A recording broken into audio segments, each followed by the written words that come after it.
Welcome to today's study session. Today we're going to be going through one of the CASP Plus labs.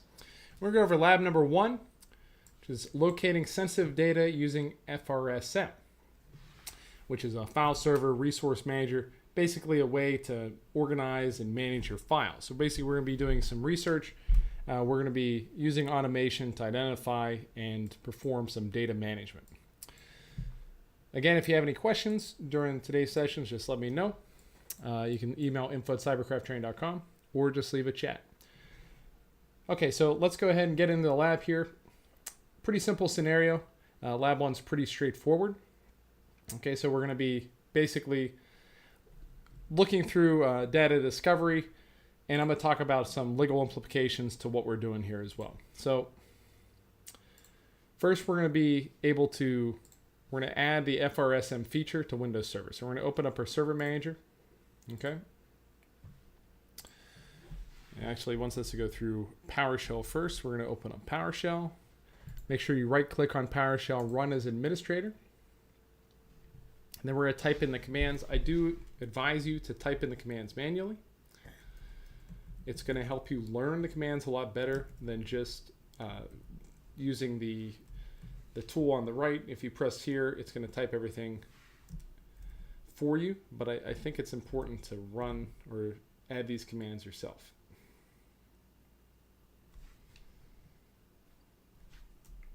Now, for brevity's sake, I am going to do that, so do as I say, not as I do in this instance, okay? I'm going to go ahead and hit enter. It's going to go ahead and run that script. And basically, we're adding a feature here. We're giving it a name.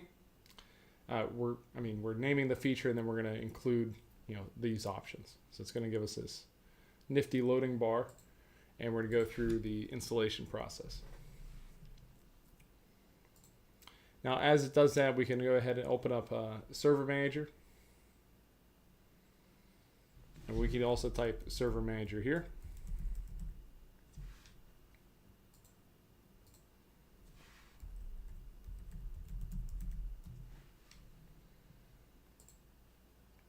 But since we have that open, I would minimize that. Okay, so now we have Server Manager.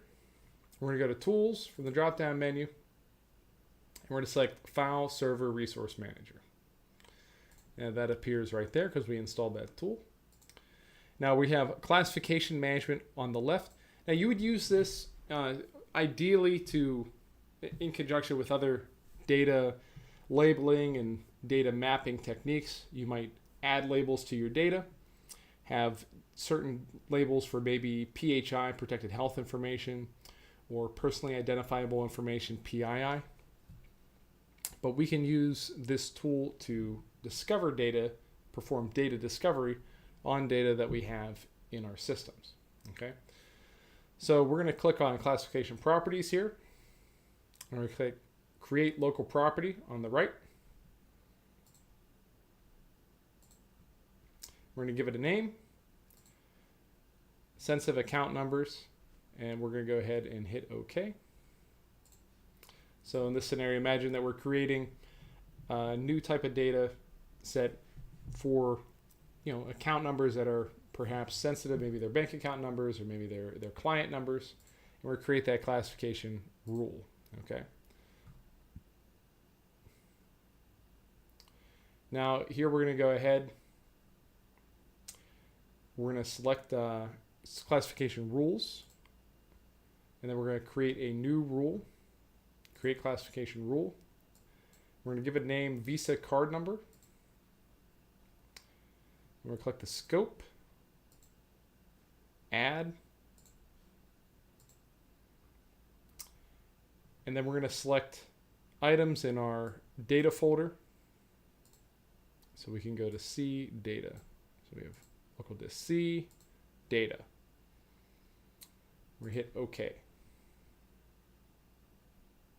Remember, you can always open these up, these screenshots, if you need any additional help. That wouldn't open up for you guys, but when you double click on this image, it's going to open up in a new window. You can just X out of that window when you're done, but it's going to give you a screenshot of the configuration settings. Now we're going to the Classification tab. we're going to choose a property to assign this to, okay? And we're going to assign this to sensitive account numbers. Now that's our only property, so it's going to go ahead and assign that. Then we're going to click configure, okay? And then in the empty field here, we have an expression column. And we're going to be able to type in that expression column.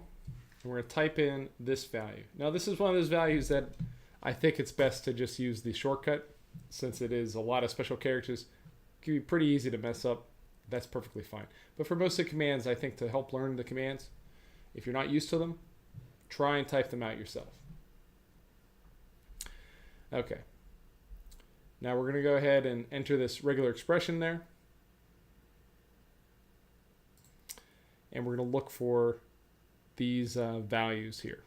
Okay. Now, if you know a little bit here about how these expressions work, what is this expression really telling us? Okay. So this question kind of relates to that.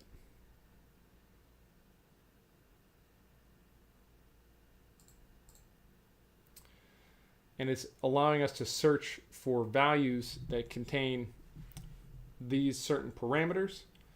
And this is looking for certain amounts of numbers in the data set, which would indicate this would be a credit card.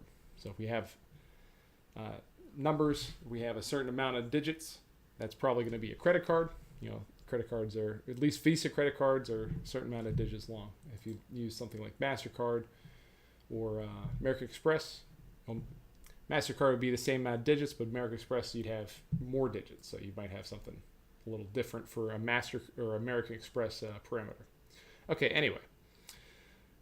So we don't need a file name pattern here. It's very basic. We're going to go ahead and hit OK here. And we're going to hit OK to close out this window. Now on the right-hand side, we're going to run that classification with all rules right now. So we'll run this classification rule with all rules. Okay. And we're going to go ahead and wait for the classification to complete because we want the results right now. We could run this in the background, do other things, but we're going to wait here and see this through. Now what this is doing is it's allocating this expression that we put in there to discover data in that C data folder. Okay. And here we see that we found one hit here. So we have a file that has a Visa card number, okay, in the ccnums.docx, okay, and that's in the C data folder. So what we can do is we can go search for that manually if we like. Let's go do that. Let's go search for that manually. C data, oh, and there it is. We don't have too many other files to worry about here. But we have the ccnums data file. Now let's go ahead and take a look at that file. And it looks like we have a whole bunch of card numbers here. So Robert Aragon, Ashley Borden, we have names and credit card numbers. So if you were looking for PII in your system, this might be a good way to go about doing that. You can do other parameters as well. You don't have to just stick with the parameters in this expression here. Okay.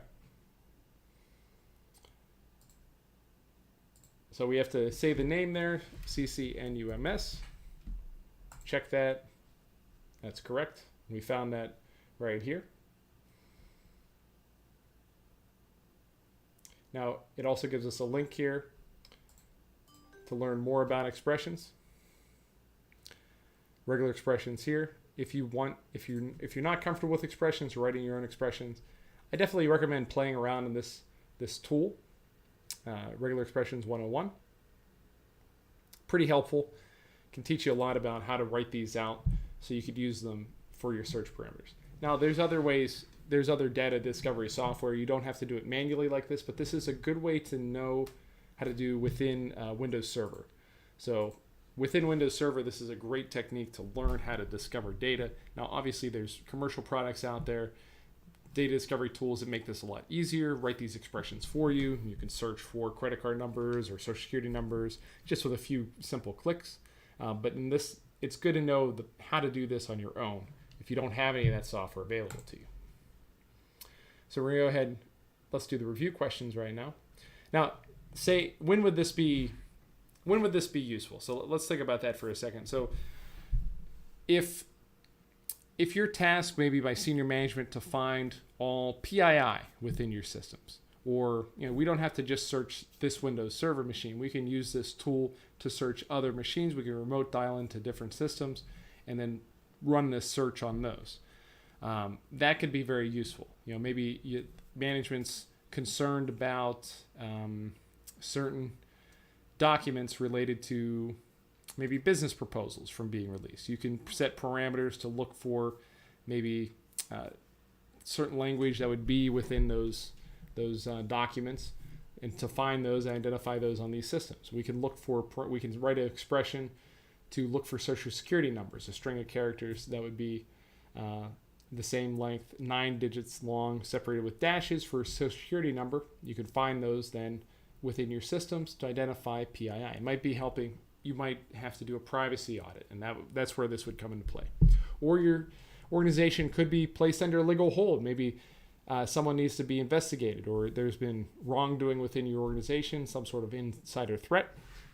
You can then do an investigation on all files related to that individual. Okay, so let's go ahead and answer our review questions here. Which of the following is not a reason why implementing automated content scanning is important? Not a reason. And these are designed to kind of simulate the exam questions a little bit, okay? So these can be a little tricky because you have to think about it in the reverse, okay? So let's just think about which of these is the same. Protected data is never used inappropriately. That's not true. It's very difficult to perform manually. That is true. Identifying improper data use or compliance requirements. Which of the following is not a reason why implementing automatic content scanning is important? So the best way to think about this, I think, is to take out the not. Which of the following is a reason? Okay. Compliance requirements, protected data is never used, identifying improper data use, and very difficult to perform manually. So these are all good methods, right? This one, when you think about it with not, is almost like a double negative there. Which of the following is not a reason why implementing content scanning is important? Because protected data is never used inappropriately, which basically says protected data is always used appropriately. So that's not true. So that would be the answer there. The way the CompTIA questions are worded can be very tricky, and the questions themselves can be the difficulty, not so much the materials. You have to develop some techniques to kind of help yourself with the questions. I think the best way is to eliminate double negatives first. So this says protected data is never used inappropriately.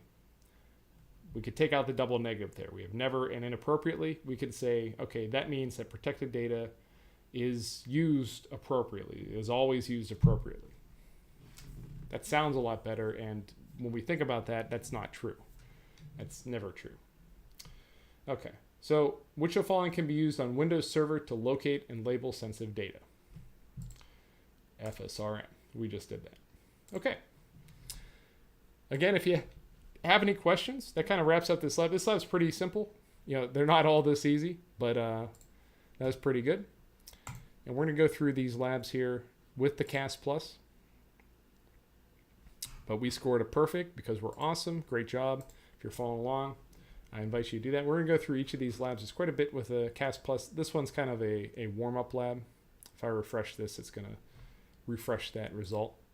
But yeah, and I do invite you to play around with more expressions. Go outside the boundaries of just the lab environment and explore. You're not going to break anything when you go through the labs. I definitely also recommend, if you're looking to get your CAS Plus, check out the security courses we have on Cyberkraft. You can check those links there. But thanks so much for watching the video and for joining in. Hope you had a great day. Hope this was helpful. Take care.